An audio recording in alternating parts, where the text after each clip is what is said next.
সুমন ভাই, এই যে ঐতিহ্যবাহী একটা ঢাকা বিশ্ববিদ্যালয়ের যে একটা সরস্বতী পূজার আয়োজন করা হয় প্রতি বছর, তো এটা সম্পর্কে কিছু বলেন। নমস্কার সবাইকে সরস্বতী পূজার প্রীতি, শুভেচ্ছা এবং অভিনন্দন।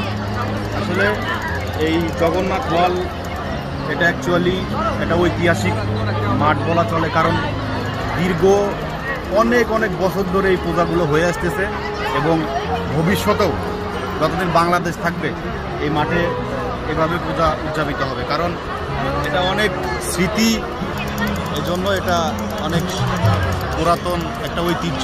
ধন্যবাদ সবাইকে শারদীয় সরস্বতী পূজার শুভেচ্ছা। আমরা এখন আছি জগন্নাথ হলের, ঢাকা বাস থেকে আমাদের জগন্নাথ হল এবং মাঠ। এখন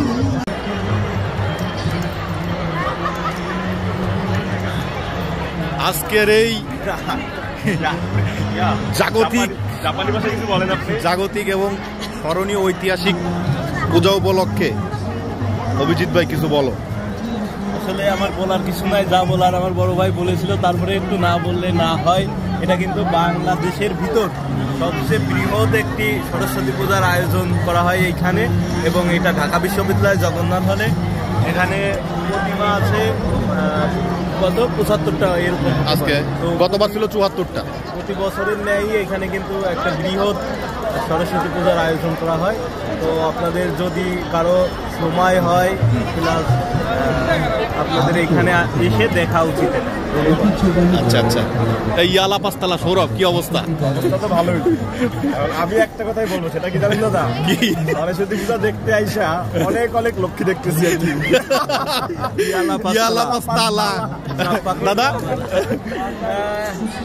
এটা ঐতিহ্যবাহী আর কি। মানে কেমন লাগতেছে? খুব ভালো লাগতেছে, তবে অন্যান্য বারের তুলনায় এবার লোকজন কম আছে, তবে ভালো লাগতেছে।